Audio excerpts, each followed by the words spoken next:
Pemaparan kali ini saya akan menyampaikan domain berikutnya yang ada di dalam COVID 2019, yaitu Build, Acquire, dan juga Implement atau yang biasa disingkat dengan BAI. Nah, BAI ini berkaitan dengan proses-proses pengembangan dan juga implementasi solusi-solusi IT yang ada di organisasi. Biasanya ini dikelompokkan dalam proses-proses SDLC sampai dengan rilis ke areanya production yang ada di lingkungan organisasi.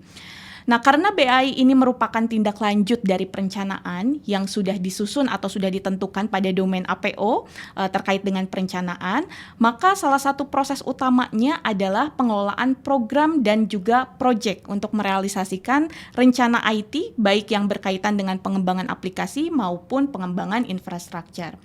Nah, dari sisi program dan proyek ini merupakan tindak lanjut atau bagian kecil lainnya yang kita turunkan dari portofolio yang ada di dalam IT Master Plan atau di dalam rencana kerja anggaran tahunan yang biasanya disusun di setiap organisasi.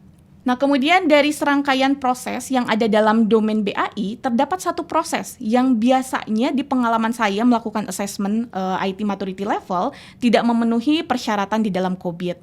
Nah, proses ini adalah proses di BAI 07 yang biasa disebut dengan Manage Organizational Change atau Organizational Change Management, biasanya kalau misalkan di framework-framework lainnya. Nah, di dalam BAI 07 ini atau Organizational Change Management, biasanya dari sisi evaluasi ataupun evidence-evidence yang dibutuhkan pada saat assessment itu jarang yang memenuhi di setiap organisasi yang biasanya kami assess.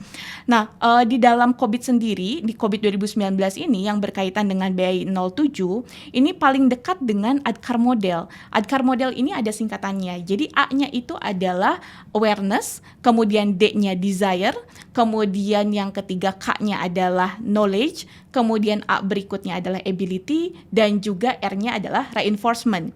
Jadi sebetulnya change management yang ada di BAI 07 ini tidak berkaitan dengan change management yang sifatnya teknis, tapi ini lebih ke non-teknis, di mana kita perlu mengidentifikasi perubahan-perubahan yang ada di organisasi yang berkaitan dengan behavior individu maupun organisasinya.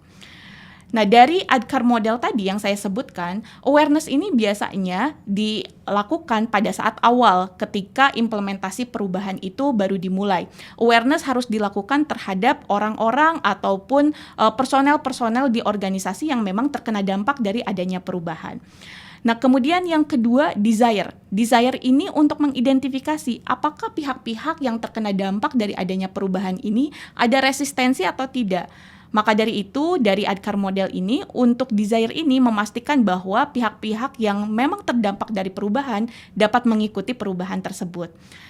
Kemudian yang ketiga adalah knowledge. Jadi pihak-pihak yang berkaitan dengan change management yang ada di organisasi, terutama yang terdampak, tentunya ketika mengimplementasikan itu harus diberikan knowledge terlebih dahulu. Entah itu berkaitan dengan training, ataupun berkaitan dengan sosialisasi yang dilakukan atas perubahan-perubahan yang terjadi.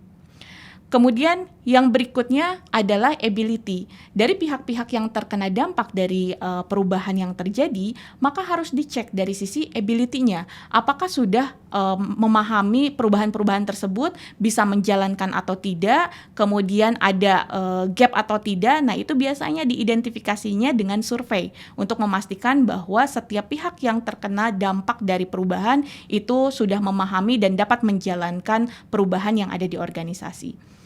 Kemudian yang berikutnya adalah reinforcement. Nah, reinforcement ini adalah strategi untuk memastikan bahwa perubahan yang terjadi memang dapat diimplementasikan dan implementasinya itu dapat sustainable. Nah, reinforcement ini ada beberapa agenda yang bisa direncanakan atau bisa diimplementasikan. Di antaranya adalah menerapkan reward dan punishment. Tentunya kalau misalkan yang dapat mengikuti perubahan-perubahan yang terjadi, apalagi yang dampaknya itu sangat masif di dalam organisasi, maka kita bisa terapkan reward-nya. Kemudian untuk yang tidak dapat mengikuti, kita bisa terapkan juga punishment-nya. Hal ini adalah strategi untuk memastikan bahwa perubahan ini dapat sustainable dan dapat dijalankan di organisasi. Oke, ini beberapa yang bisa disampaikan di dalam domainnya BAI. Mudah-mudahan dapat bermanfaat dan sampai jumpa di pembahasan berikutnya.